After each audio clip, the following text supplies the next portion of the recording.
நமஸ்காரா. அதாவது ஒரு நல்ல மங்களகரமான மாலை வேளையில் ஆவணி மாதம் ஒரு 6 மணி போல் அம்மா கிட்ட லெமன் சாதத்தை கட்டிக்கிட்டு அப்பாட்ட ஒரு 5000 வாங்கிக்கிட்டு கோவில்பட்டியில் போய் ட்ரெயின் ஏறி சென்னை போகலாம் அப்படின்னு சென்னை போனேன். போகிற வழியில் மதுரையில் வண்டி நின்றுச்சு. நானும் எங்கள் அம்மாவை பார்த்து, அம்மா மீனாட்சி மீனாட்சின்னு. அம்மா என்னாச்சு என்னாச்சுன்னா, சென்னைக்கு இன்டர்வியூக்கு போகிறோம்மா, வேலை கிடைக்கணுமா, வாழ்க்கையில் முன்னேறணுமான்னு. அம்மா அதுக்கு, நீ போடா, உனக்கு ஒன்று நடக்கும், அதுவும் வாழ்க்கையவே மாற்றி போட போகுது, நீ அதையும் தாண்டி பல உயரங்களுக்கு போக போகிறேன்னா. நானும் சரிம்மா சரிம்மான்ட்டு சென்னை வந்தேன். சென்னை வந்து காலையில் 6 மணிக்கு எழும்பூர்னு சொல்கிற எக்மோரில் இறங்கினேன். மூஞ்ச கழுவிட்டு டீயை குடிச்சிட்டு அப்படியே போனான். அந்த அற்புதமான அதிகாலை நேரத்தில் இன்டர்வியூ நடக்க வேண்டிய இடத்துக்கு 9:30க்கு 7:30க்கெல்லாம் போயிட்டேன். சரி போனாலும் பரவாயில்லன்னு சொல்லிட்டு நேரத்தை ஓட்டிண்டு ஒரு 8:30 போல் அந்த ரிசப்ஷன்கிட்ட போய் நான் என் ரெஸ்யூமை கொடுத்தேன். தாயி இந்த மாதிரி நான் இன்டர்வியூக்கு வந்திருக்கு, கொஞ்சம் பார்த்து பண்ணுங்கள், டைமு சொல்லுங்கன்னு. வாங்கின அந்த அம்மா பார்த்துட்டு, அட நாயே, இந்த ரெஸ்யூமை நீயே பாரு, இது இன்டர்வியூக்கு போகாது, இந்த ரெஸ்யூம் இன்டர்வியூக்கே நாட் குவாலிஃபைடு அப்படின்ட்டா. எனக்கு நான் அப்படியே ஆடி போயிட்டேன். நான் அப்படியே ஷாக் ஆகிட்டேன். என்னடா பண்ணுறது, இது இப்படி ஆகிப்போச்சே அப்படின்னு வெளியே வந்து ஒரே ஓன்னு அழுக. மழை வேறு பெய்யுது.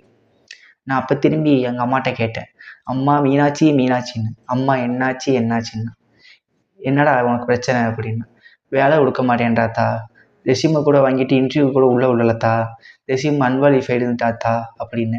நீ எதுக்குடா கவலைப்படுற, இப்போ யூடியூப் சேனல் ஆரம்பிடா, நான் உன்கிட்ட சொன்னேன்ல அப்படின்னா. சொன்னீங்கத்தா, யூடியூப் சேனல் ஆரம்பித்தா சப்ஸ்கிரைபர்ஸ் வேணும், கண்டென்ட்ஸ் வேணுமே என்ன. சப்ஸ்கிரைபரை பற்றி நீ கவலைப்படாத, கண்டென்ட்டை நீ போட்டுக்கோ, சப்ஸ்கிரைபர்ஸை நான் பண்ணுற சொல்கிறேன்டா அப்படின்னா. அம்மாவோட திருப்பெயரில் நான் திரும்பவும் யூடியூப் சேனல் ஆரம்பித்து வீடியோவும் போட்டுட்டேன். சப்ஸ்கிரைப் பண்ணி சப்போர்ட் பண்ணுவீங்கன்னு நம்புகிறேன். நன்றி நன்றி நன்றி அப்படின்னு சொல்லி முடிச்சுட்டு ரொம்ப சோகமாக நான் செம்மொழி பூங்கா போனேன். செம்மொழி பூங்கா போனால் சரி, நமக்கு தான் ரயில் சாயந்தரம் 7 மணிக்கு தான் அனந்தபுரி எக்ஸ்பிரஸ்ஸு, அது வரைக்கும் நேரம் ஓட்டணுமே. நான் அம்மா கொடுத்த லெமன் சாதத்தை சாப்பிட்டுண்டு அந்த மரத்தடியில் படுக்கலாம் பார்த்தா ஒரே குசு குசு கிசு கிசு. அங்கேயே நமக்கு டிப்ரெஷன் ஆகிட்டு திரும்பவும் எனக்கு என்னன்னே தெரியல, மனமெல்லாம் ஒரே வருத்தம். அந்த மங்களகரமான மாலை நேரத்துலையும் எனக்கு ஒரே வருத்தம். நான் அம்மாட்ட கேட்டேன், என்னம்மா. அம்மா சொன்னா, கண்ணம்மா நீ என் கண்ணம்மா. நான் சொன்னேன், அம்மா நான் நாடகம் பார்க்க வரலை, மீனாட்சி அம்மா எதுக்குமா என்னை கூப்பிட்டு இப்படி சோதிக்கிறேன்னா. இது என் தயவு இல்லடா தங்கம், நீ பல உயரங்கள் போக வேண்டியிருக்கு, அதற்கான சில படிகள் தான் இவை, நீ அட்ஜஸ்ட் பண்ணிக்கோ அப்படின்னா. நான் அம்மா சொன்னதை கேட்டுட்டு, எதுக்குமா எனக்கு சைகை கொடுக்கலன்னு. நீ என்னதாண்டா கும்பிட்ட, பாண்டி முனியை கும்பிடல, அது அவனோட பிரச்சனை, நீ அவர்கிட்ட போய் கேளுறா அப்படின்னா. எனக்கோ ரொம்ப வருத்தம். திரும்பவும் நைட்டு ரயில் ஏறி ஒரு 2 மணி போல் மதுரை வந்தேன். மதுரை வந்து சரி மீனாட்சியே கும்பிட்டோமே, நம்ம பாண்டி முனியே கும்பிடலையே அப்படின்னு சொல்லிட்டு ஐயான்னு அவர் என்னையான்னாரு. எதுக்குங்க ஐயா எனக்கு சப்போர்ட் பண்ணலை அப்படின்னு. நீ தானடா மீனாட்சின்னு போனேன், நான் என்னடா பண்ணுவேன் அப்படின்னு. மீனாட்சி அம்மா காப்பாற்றுறான், நீ காப்பாற்ற வேணாமா, சாமி கும்பிட்டா தான் காப்பாற்றுவீரான்னு. அதற்கு சொன்னார், நீ பைபாஸில் வந்தால் என் கோயில் வழியாக போய் என்னை பார்த்துருப்ப, நீ ட்ரெயினில் போகும்போது மதுரைன்னு நினச்சாலே மீனாட்சி தான் நினைப்பேன், என்ன நீ நினைப்பியான்னு. அப்படியெல்லாம் இல்லை ராஜா அப்படின்னு. என்ன சாமி பண்ணுறது அப்படின்னு. நீ என்கிட்ட வந்திருந்தா உன்னை வழியிலேயே அமுச்சு விட்ருப்பேன்.